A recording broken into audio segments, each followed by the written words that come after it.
Welcome to Remix EQ Live, where we are amplifying equity with a remix of information, interviews, and inspiration. I'm your host, Dr. Erika Tate, and today I am broadcasting live from Savannah, Georgia, where I live.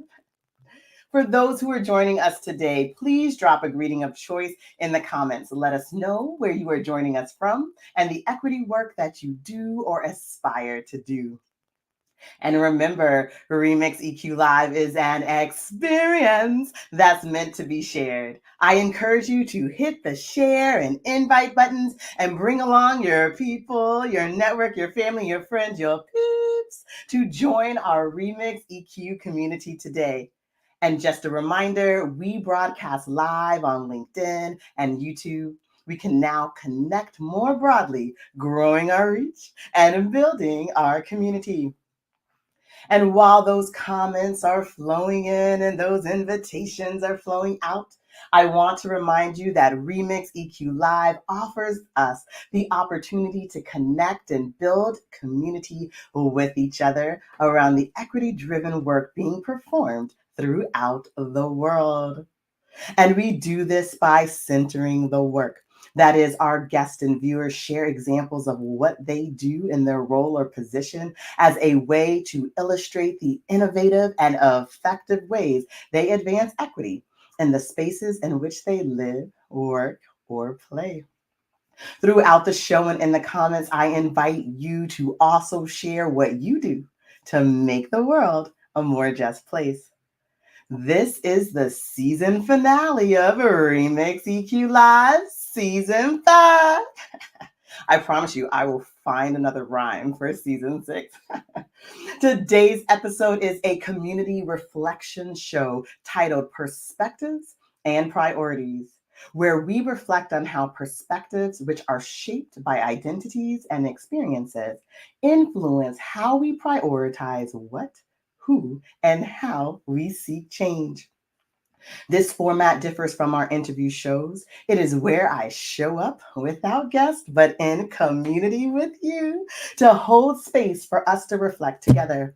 As social justice warriors, we understand that reflection is necessary for us to do this work effectively, but also to sustain ourselves as we do it.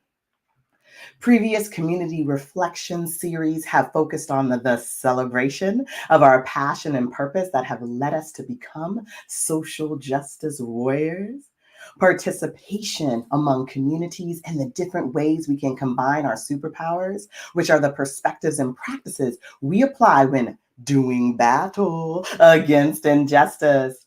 And invitation, which offers examples of how to invite those who have yet to be heard to speak about their lived experiences and to ask questions of the data they encounter in their pursuits for equitable outcomes.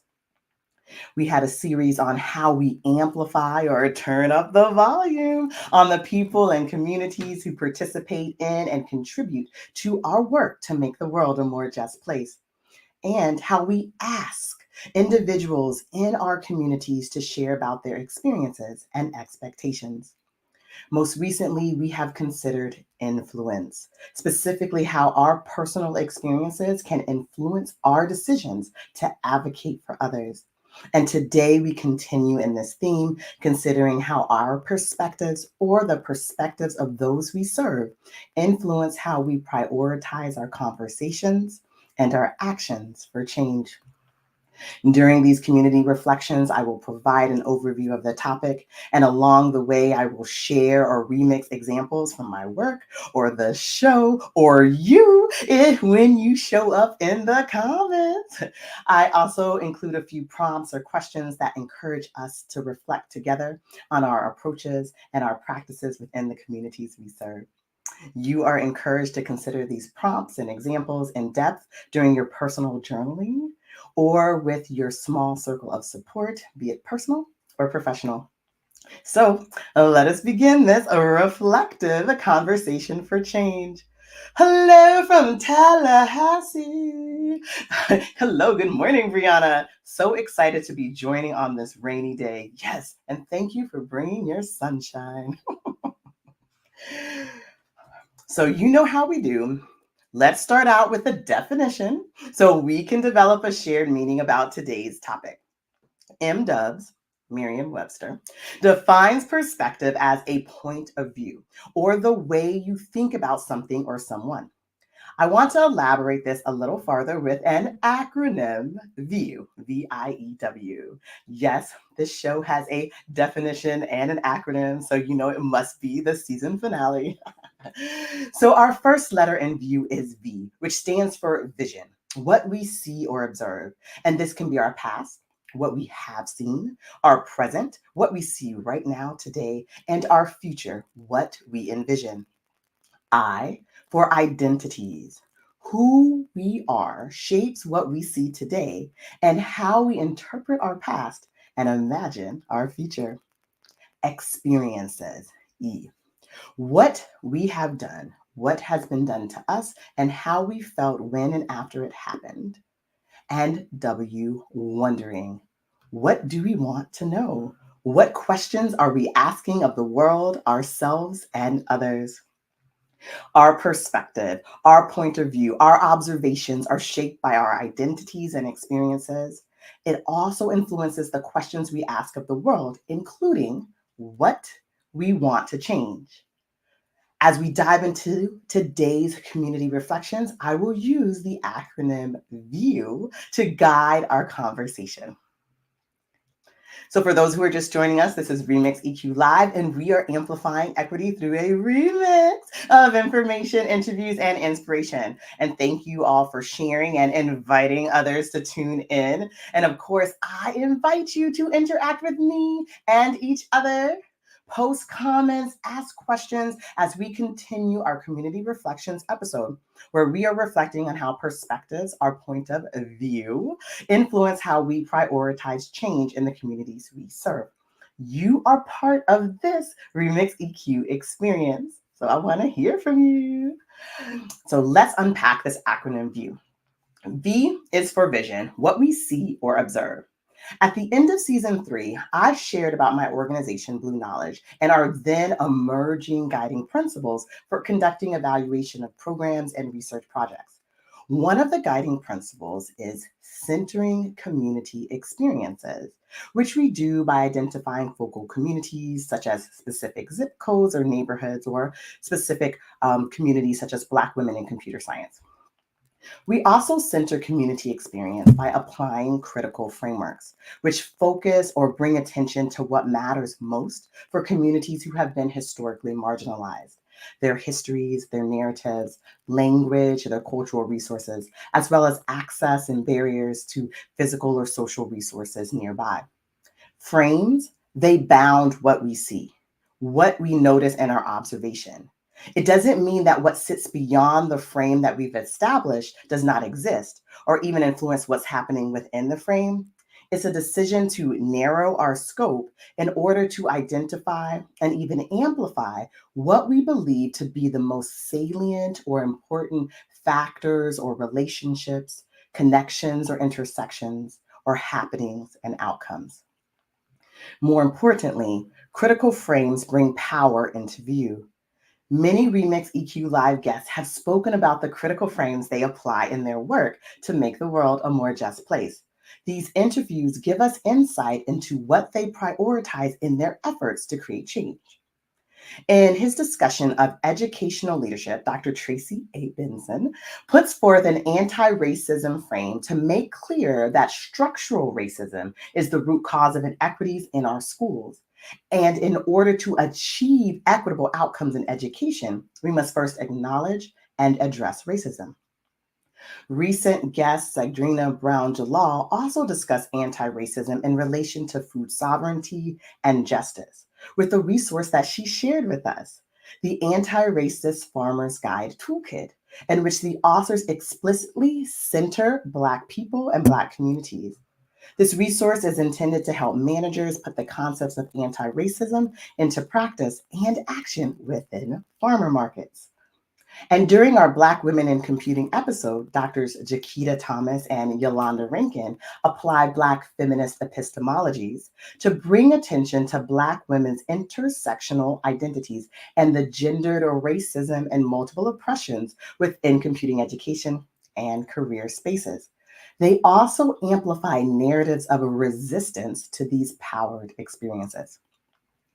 I offer these sample of critical frames to inform your reflection and your practice. And of course, there are many, many more to consider. So I encourage you and invite you to check out our Remix EQ Live Critical Perspectives playlist to discover more. Now, I want to pause and invite you to share in the comments your reflections about your view, in particular, your vision, what you see or observe. What critical frames do you apply or aspire to apply in your work to make the world a more just place? And given your critical frame, what do you prioritize? Which communities, which aspects of their lives, and why? So far, we've discussed V for vision, what we see or observe, and how critical frameworks can influence who and what we prioritize in communities that have been historically marginalized. Now, these critical frames can emerge for us because of our lived experiences and as a result of what we have learned from our work to make the world a more just place. Now, let's move to I, which stands for identities, and explore how that influences our perspectives, aka view. As social justice warriors, we often talk about social identities such as race or gender and how they are intersectional. For example, I am a cisgender Black woman. We also talk about how these identities influence how we perceive the world and how others perceive us. Recently, Dr. Leslie Ann Noel, global design educator, practitioner, and author of the book Design Social Change, Work Toward Equity, and Challenge the Status Quo, was a guest on Remix EQ Live. One of the tools she gifted us with is the positionality wheel, which, quote, prompt reflection about the way your worldview affects the work that you do. As Dr. Noel points out in her book, the elements of the positionality wheel can be visible, like race or gender or maybe age. And they can also be invisible, such as your childhood, your current status as you're living in your communities and other things like that. It's important to understand your positionality because then you can prioritize how you interact with the communities that you are serving. So I've shared before many times that I am a military brat and I am in the habit of connecting with and building community. And over the years and in many of the places I lived, I learned that even with communities I feel connected with because of my shared racial or cultural identity, geography may matter most. In my mind, I'm like, yes, Black people, my people. And they respond, are you from here?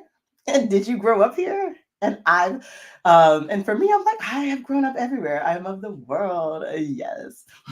But over the years, I've learned that in order to create change alongside communities that I am not a part of yet, and that I am essentially inserting myself into, is that I have to do the work to find commonalities, to be consistent in my words and action, and to build trust with them so I can be of them. Right? And these are all key ingredients in community building. Sometimes, given our positionality, we might find ourselves outside or othered. Our first priority is to know our place. Right?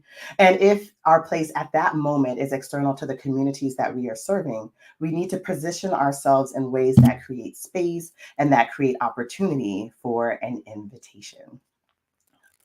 A few seasons ago, we were also gifted with a map of social change roles created by Deepa Iyer, who's the author of Social Change Now, a guide for reflection and connection. It is not just our social identities. We need to also consider our identities as a social justice warriors and how these identities have influenced how we interact with the communities we serve. In her book, Deepa explains that some of the roles that are here in this beautiful, beautiful wheel draw on our innate gifts, right? And some of them require us to develop this competency as we practice, right? And do this work. However, we come into these roles, or like I like to call them superpowers, it is important that we understand how they may influence our work in terms of how we prioritize our approach to change. When I reflected using this book, I discovered that my primary social change roles are weaver, connector of the people, orgs and ideas, and guide, teacher, or advisor. It is almost a reflex for me to connect people and organizations who have similar missions or who serve the same communities.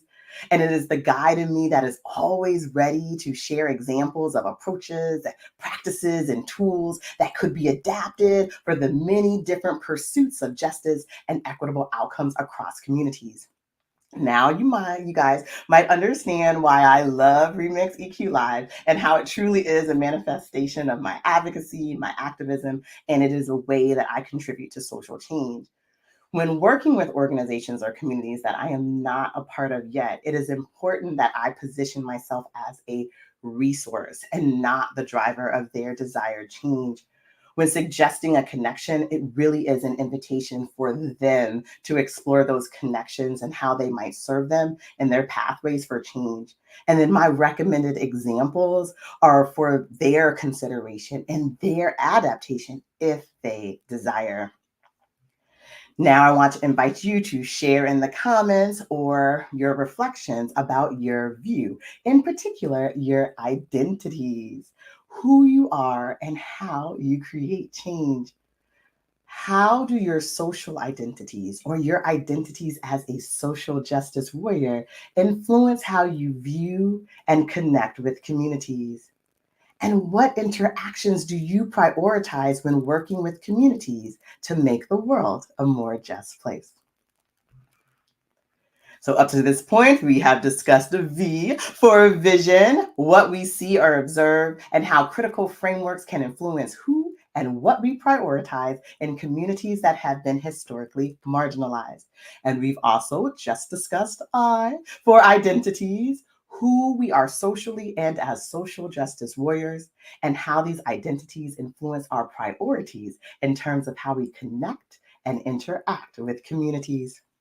Now, let's move to E, which stands for experiences, and explore how we prioritize the view of others. Critical frameworks prioritize the lived experiences of the communities who have been historically marginalized. And when applying a critical frame in our work, we must always inquire about or elicit these experiences. Given how important this is to the pursuit of social justice, there are several community reflections episodes that discuss how to create space for communities to share their lived experiences and to engage in dialogue about change they seek for themselves and others whom they care for.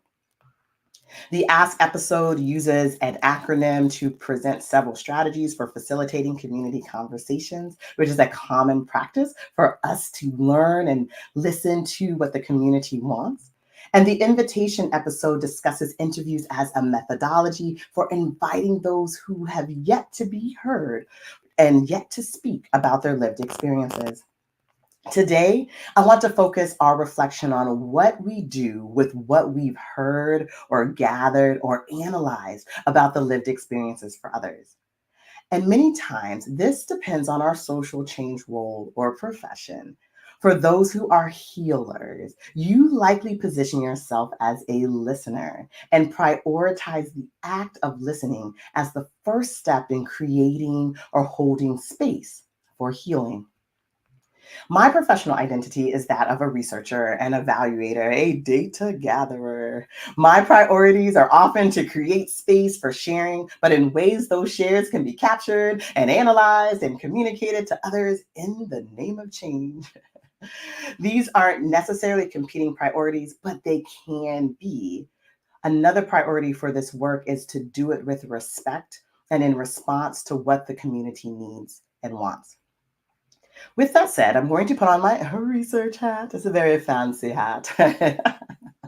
And in the personal experiences and community advocacy episode, I ask you to consider your personal experience as a data point and reflect on how it might fit with other experiences.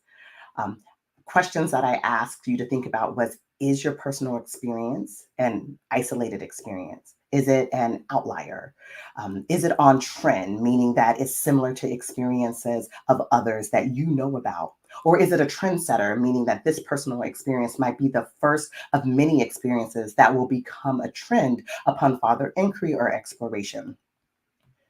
In terms of how we take care of or prioritize the lived experiences that are shared by individuals when we ask them to, I want to extend this example a little bit and think about our reporting and our communication.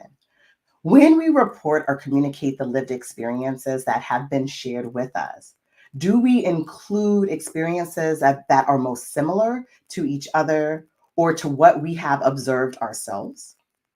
For experiences that are different from the majority or the dominant narrative, do we omit them? Do we marginalize them with statements such as only one individual reported, or a limited few shared their disagreement, or a minority of responses said this? Or do we amplify them, giving them value, allowing them to take up space on our pages or in our feeds, alerting the reader to the importance of voices that counter our current or planned narrative? We can't only prioritize asking about a person's experiences.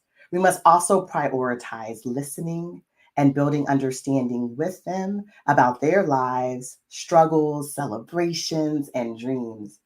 And when we prioritize amplifying voices that make these experiences visible, we change the narrative. We prioritize different characters and places that can lead to plot twists and resolutions yet to be written. Now, I want to invite you to share in the comments your reflections about your view, in particular, the experiences of the communities you elicit and amplify. How do you create space for individuals and communities to share their lives, struggles, celebrations, and dreams? And in what ways do you prioritize listening and learning from them and amplifying their voices and experiences? At this point, we've discussed the V for vision, I for identities, E for experiences. And now let's move on to W, which is for wondering, and explore how our view influences the questions we ask and the change we seek. So earlier we discussed how critical frames bring attention to specific aspects of a person or community's experiences. And because of this, they influence what we see or observe and what we respond to, since we are in the business of change. Critical frames also influence the questions that we ask about systems, experiences, and outcomes. And most often, when working with or in a community, we either ask questions about what we see, what we hear, what we experience. We may ask questions about what is unseen, what we haven't heard, what seems to be missing. And we can ask questions about what is imagined or dreamed. When you ask a question, especially critical questions, your quest for the answer puts you and the community on a pathway for change. And to do this, you decide what methodology or steps you will take to understand the posed problem or the solutions that have been proposed. You also make decisions about the type of information that you will gather, that you will review, that you will communicate, and also who you will communicate with. And then finally, you make decisions about who you invite to participate or not in the planning, the design, the research, and the communication activities that are important to this quest for change. Who you are and what you wonder about influences the questions that you ask, and therefore influences how you seek change. And it can also influence who you prioritize to seek change with. In most of our Remix EQ Live interview shows, our guests share about how they make change in their community. They pose questions, and those questions really are guidance for how they connect with the community, what tools and strategies and approaches they put forth, and the type of change that they prioritize and pursue. So I invite you to watch these episodes so that you can better understand the impact of the questions or the wonderings that we have as social justice warriors and have examples of how the pursuit of answers to those questions can result in a more just world. Now, I invite you to share in the comments your reflections about your view, in particular, your wondering or questions that lead to change. What questions are you asking and answering in your work to make the world a more just place? And who is driving this quest for change? And given your questions, what change do you anticipate or imagine for the communities you serve? To close out today's Community Reflections episode, I want to remind you of our view and the full set of questions shared throughout the show that you can engage with in your personal time. V for vision, what we see or observe, and how critical frameworks can influence who and what we prioritize in communities that have been historically marginalized. Questions to consider. What critical frames do you apply or aspire to apply in your work to make the world a more just place? And given your critical frame, what do you prioritize?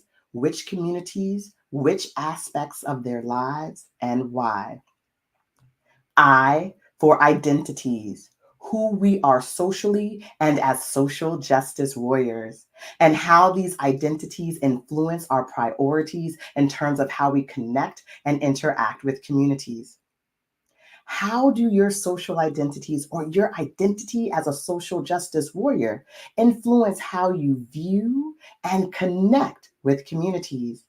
And what interactions do you prioritize when working with communities to make the world a more just place? E for experiences, eliciting and amplifying lived experiences, and how prioritizing this can change the narrative and outcomes for communities. Questions to consider. How do you create space for individuals and community to share their lives, struggles, celebrations, and dreams? And in what ways do you prioritize listening and learning from them and amplifying their voices and experiences? And W for wondering, what we ask of ourselves, our communities, our world, and how our quest for answers influences how we prioritize our approach and pathways for change. What questions are you asking and answering in your work to make the world a more just place? Who is driving this quest for change? And given your questions, what change do you anticipate or imagine for the communities you serve? Of course, I invite you to share your reflections in the comments during and after the show. We can keep this conversation, this dialogue for change going. And you are also encouraged to consider this reflective practice and prompts more in depth during your personal journaling time with your small circle or support. Thank you for tuning in to this Remix EQ Live Communities Reflections episode, Perspectives and Priorities, and the season finale of Remix EQ Live, Season 5. Do not fret, we will be back later on in this year. Remix EQ Live will be back later for season 6. So season 6 of Remix EQ Live. Be sure to watch your feed, check your inbox, and visit the Remix EQ Live webpage for more episode announcements, recordings, and more information about our inspiring guests and upcoming events. And be sure to stay tuned for our playlist. As you notice throughout the show, I dropped in a couple of playlists. At this point, as we enter season 6, we have so many wonderful and informative and inspiring interviews, and we've taken time to curate them into playlists around different topics such as education, critical perspectives, economic empowerment, health, Black women in STEM, and more. So be sure to check them out on our Blue Knowledge YouTube channel so you can continue to be inspired from our guests until we return. Also, I invite you to view my recent TEDx talk entitled Building Community to Make the World a More Just Place, which has been inspired by my experiences with the Remix EQ Live show and community. I encourage you to watch it, engage in dialogue with each other about it, and to share it with your personal and professional networks. I also invite you to discover new ways to support Remix EQ Live community, such as donations or love offerings, which make it possible to plan, promote, and produce each episode. And you can also purchase merch, such as the shirt I'm wearing, Amplify, and of course, our Amplify and Empower notebooks, and which are great tools for journaling about your practice and your path for changing the world. And of course, while you're on the show's website or you are engaging in a bit of justice-inspired retail therapy, please poke around my website and learn more about my business, Blue Knowledge, which advances equity in schools and communities through collaborative research, inclusive evaluation, and equity-driven professional and community learning. You can connect with me on LinkedIn, Blue Knowledge YouTube channel, and of course, subscribe to our newsletter. And I invite you to always connect with me here in these digital streets. Unless you're in Savannah, I can connect with you in real streets. Thank you, Remix EQ community, for your engagement and your encouragement, and of course, your rally, which is how we recognize, appreciate, learn, love, and take care of you as you work to make the world a more just place. I'm your host, Dr. Erika Tate, and this is Remix EQ Live. See you next time.